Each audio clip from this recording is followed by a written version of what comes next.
अस्सलाम वालेकुम फ्रेंड्स, उम्मीद है आप खैरियत से होंगे। आप देख रहे हैं finance expert. Non resident Pakistani जिनकी पाकिस्तान में कोई इनकम है, मसलन उनका सेविंग अकाउंट है, म्यूचुअल फंड्स हैं, स्टॉक मार्केट में इन्वेस्टमेंट है, या उन्होंने इस पीरियड में कोई प्रॉपर्टी सेल की है जिस पे उनको प्रॉफिट हुआ है, तो वो जो नॉन रेजिडेंट है उनके लिए ये वीडियो है जिनकी पाकिस्तान में कोई इनकम है। ठीक है, आपने इसको ध्यान से देखना है। ऐसे नॉन रेजिडेंट जिनकी पाकिस्तान में कोई भी इनकम नहीं है, उसकी वीडियो में जो है ना इससे पहले अपलोड कर चुका हूँ, उसको आप काइंडली देख सकते हैं। जिनकी इनकम है उन्होंने इसको फॉलो करना है।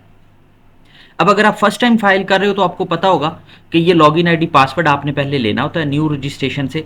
हाउ टू मेक एनटीएन मेरे चैनल पे वीडियो आपको मिल जाएगी। How to make NTN by finance expert लिखेंगे तो आपको यूट्यूब की वीडियो मिल जाएगी। उसको फॉलो करते हुए आपने लॉगिन आईडी पासवर्ड लेना है। ठीक है, न्यू रजिस्ट्रेशन पे क्लिक करेंगे तो छोटा सा फॉर्म होता है, बस वो फिल करना होता है। जो पासवर्ड आ जाएगा आपके पास तो फिर यहाँ पे आपने आयरस में लॉगिन करना होता है। ये एफबीआर का जो इनकम टैक्स का पोर्टल, इस पे लॉगिन करें।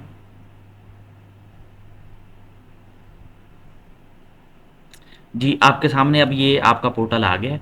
ठीक है, रिटर्न फाइल करने से पहले, ये मैंने वीडियो पहले भी अपलोड की है, मैं आपको दोबारा बता देता हूँ कि रिटर्न फाइल करने से पहले कुछ इन्फॉर्मेशन आपने यहाँ से चेक लाजमी कर लेनी है। ये मैंने इस वीडियो में बड़ी डिटेल से बताई है। कोई भी रिटर्न फाइल करें, चाहे आप रेजिडेंट हैं चाहे नॉन रेजिडेंट, सब के लिए है। अब ऐसे जो नॉन रेजिडेंट हैं जिनकी पाकिस्तान में इनकम है, ठीक है, मतलब सेविंग अकाउंट, उन्होंने क्या करना है वो अभी मैं आपको बताता हूँ। ये फॉर्म पहले ड्राफ्ट में था, मैं इसको डिलीट करके नया फॉर्म ओपन करता हूँ। जी, जो नॉन रेजिडेंट पाकिस्तानी जिनकी पाकिस्तान में इनकम होगी, उन्होंने नॉर्मल रिटर्न का फॉर्म ही ओपन करना है। ठीक है, अब जिस साल की भी फाइल करनी है, 2023 की, 24 की, आप कर सकते हो। जिस साल की भी 2023 की करनी है 23 लिख लें। ठीक है, 24 की करनी है 2024 लिख लें।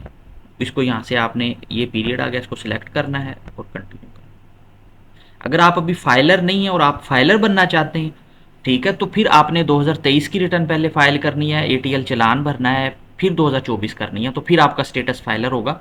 मैंने उस पर वीडियो भी सेपरेट अपलोड की हुई है कि अपने आप को हाउ टू बिकम फाइलर आप कैसे बना सकते हो। आप उसको डिटेल से मेरे चैनल पे यहाँ पे वॉच कर सकते हैं। ये देखें, वीडियोज़ की लंबी लिस्ट है, जो आपने देखना हो आप देख सकते हो। जी, अब नॉन रेजिडेंट पाकिस्तानी जिनकी पाकिस्तान में इनकम है, उन्होंने क्या करना है देखें जी। सबसे पहले तो अगर आपने कोई प्रॉपर्टी अपनी रेंट पे दी हुई है तो उसका ये रेंटल इनकम आपको कोई आ रही है।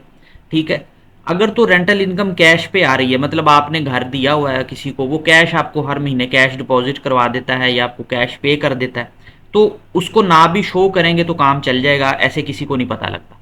लेकिन अगर आपने प्रॉपर्टी दी हुई है या कमर्शियल प्रॉपर्टी है जिसका रेंट बैंक में आता है और बड़ी मटेरियल अमाउंट है, मतलब थोड़ा बहुत रेंट नहीं है, ज़्यादा अच्छा खासा रेंट है, तो फिर आपने उसको शो लाजमी करना है अगर बैंकिंग ट्रांजैक्शन हो रही है, क्योंकि बैंक में ट्रांजैक्शन जो है वो एफबीआर के रिकॉर्ड में आ सकती है, चांसेस होते हैं। पूरे साल में जितना भी आपने उनसे रेंट रिसीव किया है, जितना भी, ठीक है, फ़र्ज़ किया, मैं कहता हूँ हमने पूरे साल में 12 लाख रेंट लिया है, तो आपने यहाँ पे 12 लाख लिखना है, इसको कैलकुलेट करना।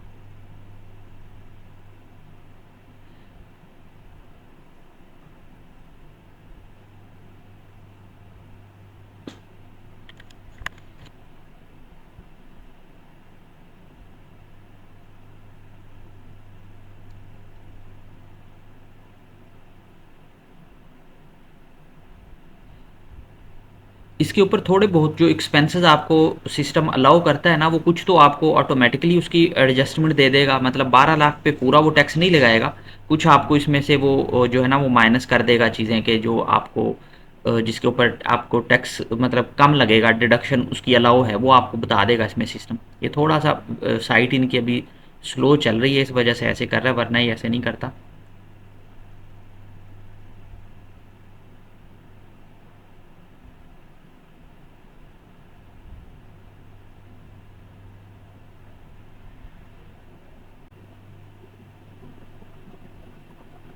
जी, यहाँ पे आपने जब ये 12 लाख लिख के रेंट आपने इसको कैलकुलेट करना है। फ़र्ज़ किया हम कहते हैं पूरे साल में 12 लाख रेंट था, तो अब सिस्टम ने आपको कुछ जो एडमिसिबल जितनी इसकी डिडक्शन थी वो पहले ही बता दी। बाकी आपने क्या करना है, नॉर्मली होता ये है कि जो आपकी प्रॉपर्टी होती है ना, आप पाकिस्तान में अक्सर वो प्रॉपर्टी टैक्स आप पे करते हो, तो उस पे इस प्रॉपर्टी पे जिस पे आपने ये रेंटल इनकम अर्न की है, उस पे जो भी प्रॉपर्टी टैक्स आपने पे किया है, फ़र्ज़ किया हम कहते हैं पूरे साल में हमने जो इसका प्रॉपर्टी टैक्स पे किया था वो 75,000 था। जिस साल की हम रिटर्न फाइल करने हैं उसी साल का टैक्स लेना है, पिछले सालों का नहीं लेना। वो भी यहाँ पे आप लिख सकते हो, ये आपको उसमें से रेंट और कम कर देगा, ठीक है। इसके अलावा इसमें आप ये चेक कर लें, अगर उस प्रॉपर्टी पे आपका कोई केस चल रहा है, ठीक है, और उसको विन करने के लिए आप कोई लीगल एक्सपेंस कर रहे हो, लॉयर की फ़ीस है, कोर्ट की फ़ीस, कोई भी आप पे कर रहे हो, तो जो भी आपका एक्सपेंस हुआ वो भी यहाँ पे आप क्लेम कर सकते हो।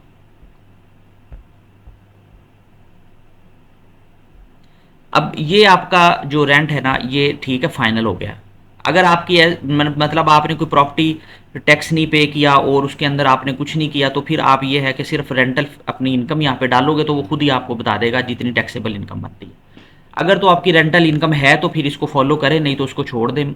मेरी कोशिश है कि इस एक वीडियो में नॉन रेजिडेंट्स के लिए मैं सारी चीज़ें बता दूं, ताकि बार बार आपको दूसरी वीडियोस ना देखनी पड़े कि मैं आपसे बाद में कहूँ कि आप इसको भी देख लें, इसको भी देख लें। इसमें मैं आपको आपके प्रॉफिट्स की, म्यूचुअल फंड्स की, रेंटल इनकम की, प्रॉपर्टी सेल की सारी चीज़ें बताऊंगा। आपने ध्यान से देखनी है बस।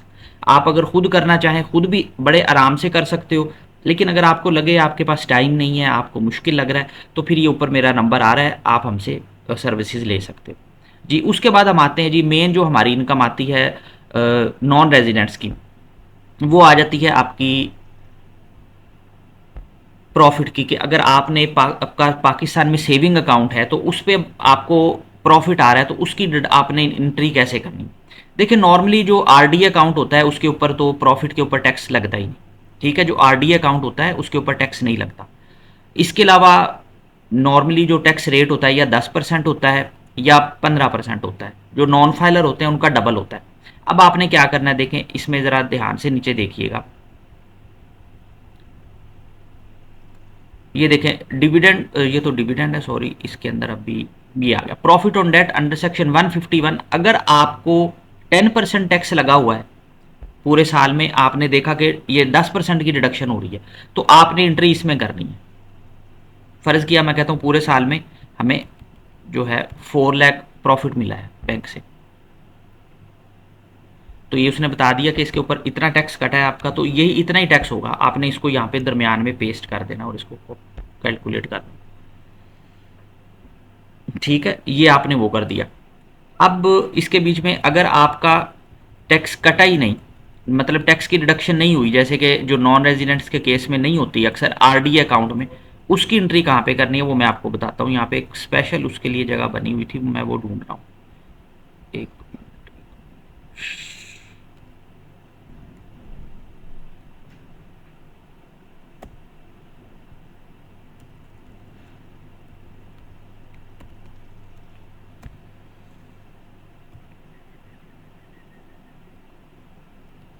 ये प्रॉफिट ऑन डेट, अगर नेशनल सेविंग में आपके पैसे हैं तो आप इधर उसको लिख सकते हो।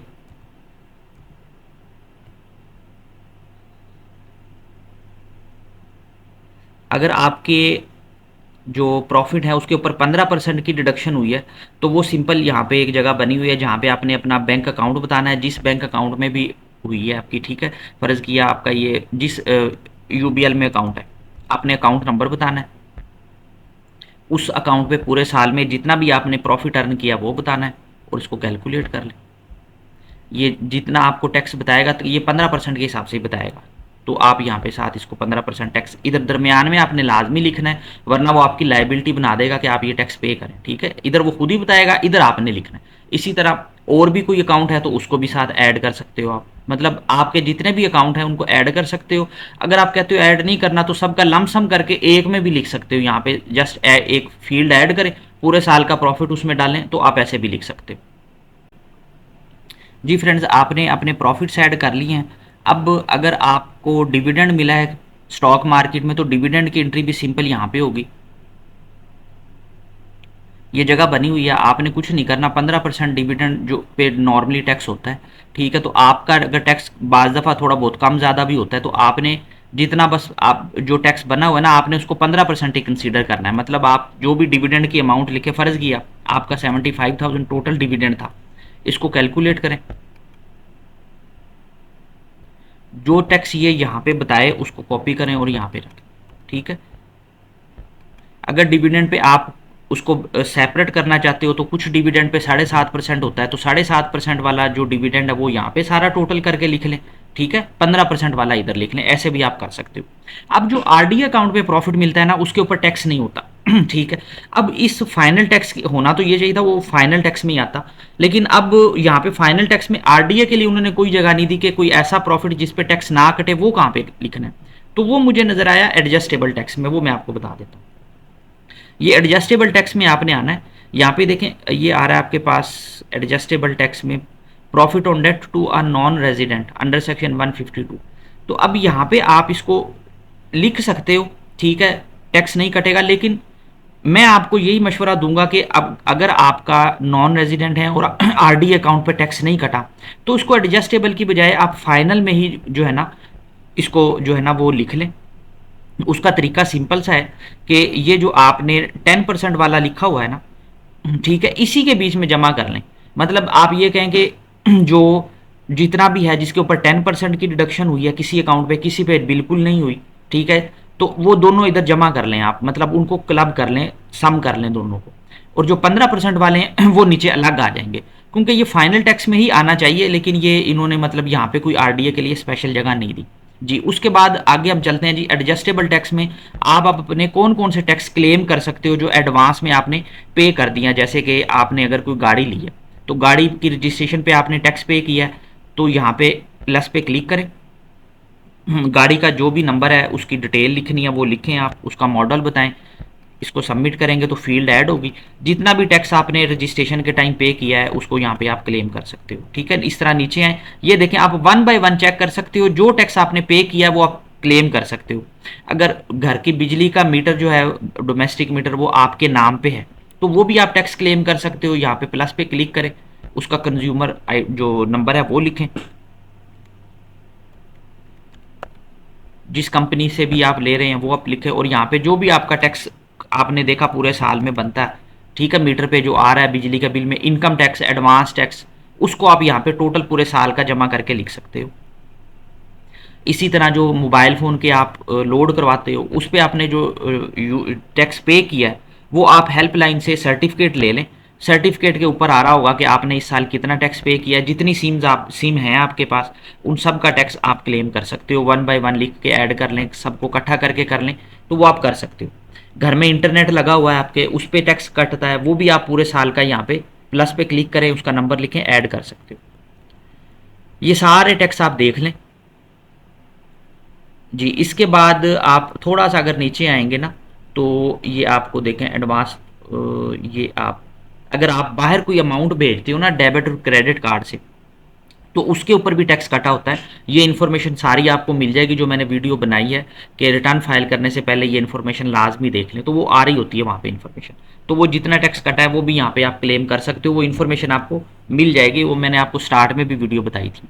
ड्यूरिंग द ईयर आपने कोई प्रॉपर्टी परचेज की है तो 236 का जो टैक्स आपने पे किया प्रॉपर्टी की रजिस्ट्री करते हुए वो भी आप क्लेम कर सकते हो। मैं आपको समझाने के लिए इसमें जस्ट अमाउंट डाल रहा हूँ, ये आप सारी चेक कर सकते हो। ये एडजस्टेबल वो टैक्स होता है जो आप एज एडवांस गवर्नमेंट को पे कर रहे होते हो, ठीक है। अब ये आपकी सारी टैक्सेस की वर्किंग हो गई है। अब आपने कंप्यूटेशन पे आके देखना है कि आपकी इनकम कहाँ कहाँ पे आई है। एक तो आपकी रेंटल इनकम आ रही थी, दूसरा आपने जो फाइनल टैक्स में इनकम लिखी थी ना जिसमें आपकी डिविडेंड थे, ठीक है, आपका प्रॉफिट ऑन डेट था, बैंक में प्रॉफिट आ रहा था, उसको क्या करना है ये देखें, ये यहाँ पे टोटल होके आ रही है। आपको पता है नीचे आपने क्या क्या चीज़ें लिखी, यहाँ से इसको कॉपी करना है और अदर सोर्सेज में जाके आपने यहाँ पे आना है, और अदर सोर्सेज में अदर रिसीट्स में आपने इसको इधर भी और इधर भी पेस्ट कर देना है। अब इसमें जो है ना ये दोनों अमाउंट्स आ रही हैं, डिविडेंड भी और प्रॉफिट भी, मतलब जो बैंक में प्रॉफिट आता है तो ये दोनों इकट्ठी आएगी यहाँ पे। आपने इसको अलग अलग नहीं करना क्योंकि इसके अलावा कोई जगह ही नहीं है यहाँ पे।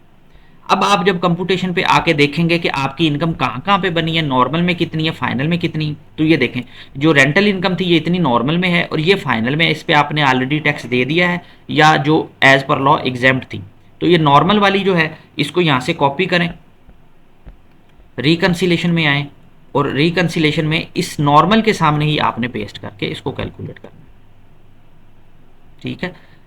अब दोबारा आपने कंप्यूटेशन पे जाना है, मतलब कंप्यूटेशन पे फाइनल करके आपने जो भी इनकम थी उसको फिर आपने अपनी वेल्थ में इनफ्लो में लेके जाना है।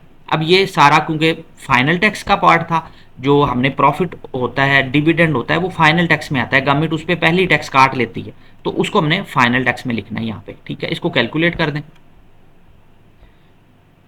और इसको सेव कर लें। अब during the period non resident की मेन जो होती है चीज़, वो होती है फॉरेन रिमिटेंस। पूरे साल में बाहर से जितने भी पैसे आपने भेजे हैं, जो डायरेक्ट आपने अपने अकाउंट में भेजे हैं, आपने भेजे हैं या किसी ने भी भेजे हैं आपके अकाउंट में, वो आपने यहाँ पे लिखने हैं। अगर आप कहते हो जी मैं बाई हैंड कैश लेके आया था, तो अगर आपने बैंक से या एक्सचेंज के थ्रू उसको चेंज किया है, तो वो स्लिप आपके पास हो, फिर तो उसको आप यहाँ पे लें, वरना ना लें। वरना जब नोटिस आ गया, आप उसको, आपके पास प्रूव नहीं हुआ, तो फिर आप फंस जाएंगे। या तो बैंक वाली फिगर लें, या अगर बाई हैंड आपने एक्सचेंज करवाया तो उसकी स्लिप आपके पास होनी चाहिए। तो फॉर एग्जाम्पल हम कहते हैं पूरे साल में 65 लाख जो थी वो हमारी रिमिटेंस थी। इसको सेव कर लें। ये सब कुछ कर लिया है। अब आपकी बारी आ जाती है पर्सनल एक्सपेंस की।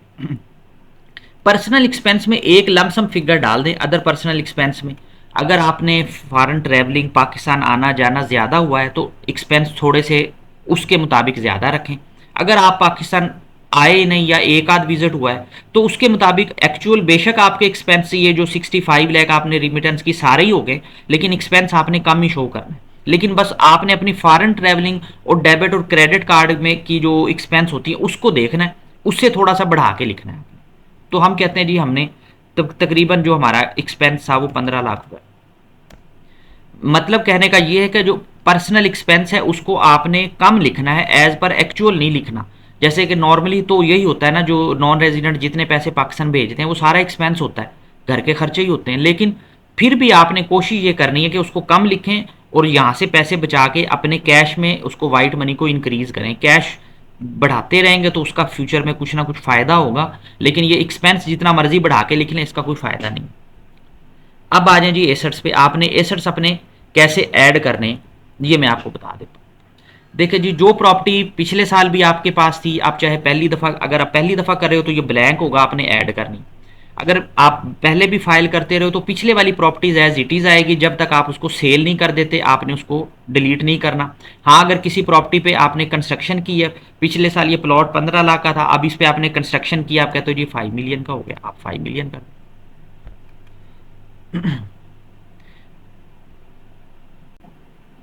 इसी तरह आपने अगर कोई नई प्रॉपर्टी ली है, या आप फर्स्ट टाइम फाइल कर रहे हो और आपने भी प्रॉपर्टियां ऐड करनी है सारी, तो ये प्लस का निशान बना हुआ है, यहाँ पे आपने जो है ना उसका डिटेल लिखनी है, एरिया और एड्रेस बताना है।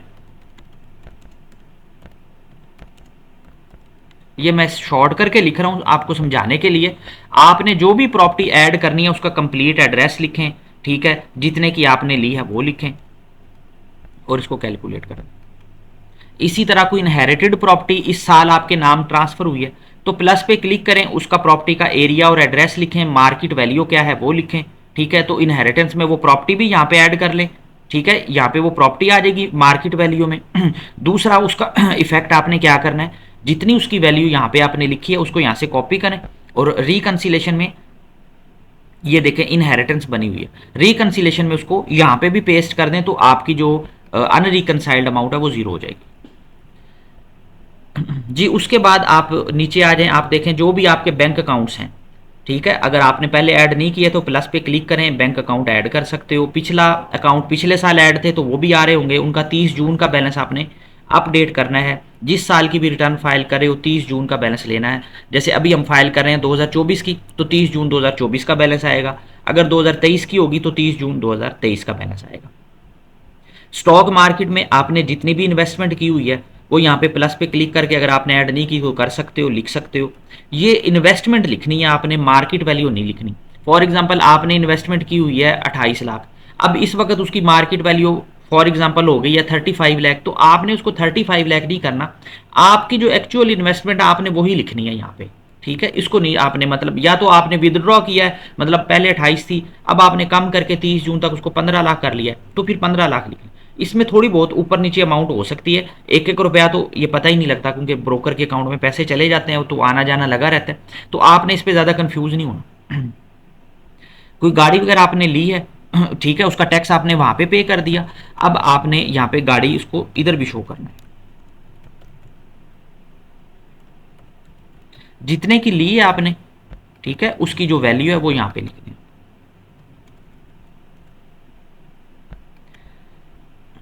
गोल्ड वगैरह अगर आपने ऐड करना है, फर्स्ट टाइम फाइल कर रहे हो तो कर लें, लेकिन ये ज़्यादा गोल्ड ऐड ना करें, इसका कोई ज़्यादा फायदा नहीं होता। हाउस होल्ड पे घर की सारी चीज़ें आ जाएगी, जो पिछले साल चल रही थी वो भी एज इट इज़ चलने दें, उसको ना छेड़ें आप। पर्सनल आइटम में मोबाइल फ़ोन, लैपटॉप, ये चीज़ें आ जाती हैं। अगर आप फर्स्ट टाइम फाइल कर रहे हो तो कैश इन हैंड आप लिख लें, अगर नहीं है एक्चुअल में पाकिस्तान में तो फिर भी लिख लें, ठीक है। अगर ये क्योंकि बाद में फिर कहीं काम आता है, आपको कैश इन हैंड लाजमी लिखना है आपने, ये फर्स्ट टाइम जब फाइलिंग कर रहे हैं। अगर फर्स्ट टाइम आप फाइलिंग कर रहे हो तो उसमें थोड़ा सा ये चीज़ आपने ध्यान रखनी है, आपने लिख लेना है। जब ये लिख लेंगे तो फिर आपने क्या करना है, आपने इधर आना है। जब आप रिकन्सिलेशन में आएंगे ना लास्ट वाले टाइम में, तो यहाँ पे आप देखेंगे कि ये अमाउंट अनरिकनसाइल्ड पॉजिटिव में आ रही होगी, जो पहली दफ़ा फाइल कर रहे हैं। आपने इसको कॉपी करना है और यहाँ पे पेस्ट कर देना है। उसके बाद जब आप कैलकुलेट करेंगे तो ये अमाउंट ज़ीरो हो जाएगी, ठीक है। ये पहली दफ़ा वालों के लिए। अब अगर आप पहली दफ़ा फाइल नहीं कर रहे, पिछले साल भी आपने की थी, तो फिर आपने ये करना है, पहले आप अपना कैश जो है इसको ज़ीरो कर देंगे। मतलब वर्किंग जब कर रहे हो, ये बैलेंसिंग फिगर होती है, पहले आपने अपनी प्रॉपर्टियां पूरी करनी है, बैंक बैलेंस एग्जैक्ट लिखने हैं, ठीक है, ताकि कहीं पे जो बैलेंस होना हो वो कैश में से ऑटोमेटिकली बैलेंस हो जाए। जब आप जीरो कर दोगे फिर आप रिकन्सिलेशन में आए और देखें अब डिफरेंस कितना आ रहा है। देखें अब डिफरेंस में फिगर आ रही है पॉजिटिव में।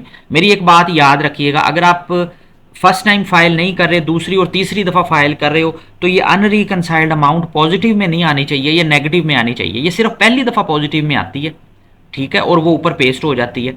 बाकी जब भी फाइलिंग करोगे तो ये पॉजिटिव में नहीं आनी चाहिए। अगर ये पॉजिटिव में आई है तो फिर अब इसका हल क्या है? इसका हल ये है कि या तो आप देखें कि आपने अपनी इनकम कम शो की है, उसका ये फ़र्क आ रहा है, या आपने अपनी प्रॉपर्टियों में या अपने जो एसेट्स हैं उनमें इतनी अमाउंट बढ़ा दी है जिसकी वजह से ये फ़र्क आ रहा है। अब इसको मतलब ख़त्म कैसे करना, उसका तरीका ये है कि या तो आप अपना एक्सपेंस कम कर लें। पहले हम एक्सपेंस को डिलीट कर देते हैं। अब ये नेगेटिव में आ जाएगी। अब ये देखें अब नेगेटिव में आ गई है, ठीक है। अब इसके हल क्या, नेगेटिव अमाउंट अगर आ रही है तो उसका हल यह है कि या तो आप इसको यहाँ से कॉपी करें और अपने कैश में ऐड कर लें, तब भी ये ज़ीरो हो जाएगी। कैश में ऐड नहीं करना, आपने एक्सपेंस में इसको लिखना है, तो आप इसको एक्सपेंस में जब लिख देंगे तब भी ये ज़ीरो हो जाएगी। मतलब नेगेटिव जो अमाउंट है वो या तो आप अपने उसको कैश को बढ़ा लें या अपने एक्सपेंस को बढ़ा लें, तो फिर आपकी जो नेगेटिव अनरिकनसाइल्ड अमाउंट है वो देखें ज़ीरो हो जाएगी। आपने इसको सेव करना है जी। अब ये सेव हो गया आपका, तो आपकी सारी एंट्रीज कंप्लीट हो गई हैं। आपने एट्रीब्यूट में आके एक काम लाजमी करना है, जो नॉन रेजिडेंट पर्सन है जिनकी पाकिस्तान में इनकम होती है, क्योंकि उनका ये फॉर्म नॉर्मल होता है, तो आपने एट्रीब्यूट में नॉन रेजिडेंट अपना जो स्टेटस है वो लाजमी सिलेक्ट कर देना है, ठीक है। अच्छा, इसके बीच में एक दफ़ा कभी कभी बाज़ दफ़ा ये होता है कि वो आपको एरर देता है कि आप जो है ना वो अपनी एट्रीब्यूट जो वाला टैब है उसमें मैंडेटरी एंट्री करें। वो इसलिए दे रहा होता है जब कभी आपकी ये ADDT की का डिविडेंड आ रहा होता है ना, तो उस पर वो आपको फिर एरर देता है। तो यहाँ पे आप इधर भी ज़ीरो लिख दें और यहाँ पे ये इस पे भी ज़ीरो लिख दें। ये अगर एरर दे तो करना है, वरना करने की ज़रूरत नहीं है। अगर वो कोई एरर दे ना, तो बेशक ये जो फील्ड्स आ रही है सब में ज़ीरो ज़ीरो करके उसको फॉर्मेलिटी को पूरा कर दे। अगर वो एरर दे, मतलब ये करने के बाद भी कि जी एट्रीब्यूट में जो है ना वो मैंडेटरी डेटा फिल करें, तो इन सब में ज़ीरो ज़ीरो कर दें तो काम चल जाएगा आपका। ये सेव करने के बाद आप इसको यहाँ से सबमिट कर सकते हो। ये देखें अब आपको वो कह रहा है कोई एरर नहीं दे रहा, वो पिन मांगेगा और आप इसको यहाँ से सबमिट कर सकते हो। मैंने कोशिश की है कि आपको मैं हर चीज़ बता दूँ, फिर भी कोई चीज़ रह गई हो तो प्लीज़ जो है ना कमेंट कीजिएगा, मैं इंशाल्लाह उस पर सेपरेट वीडियो भी बना दूंगा। वीडियो ऑलरेडी काफ़ी लंबी हो गई है, तो मैंने कोशिश की है जल्दी जल्दी जितना मैं कवर कर सकता हूँ मैंने किया है। अपना बहुत ज़्यादा ख्याल रखिएगा। Thank you. अल्लाह हाफिज़।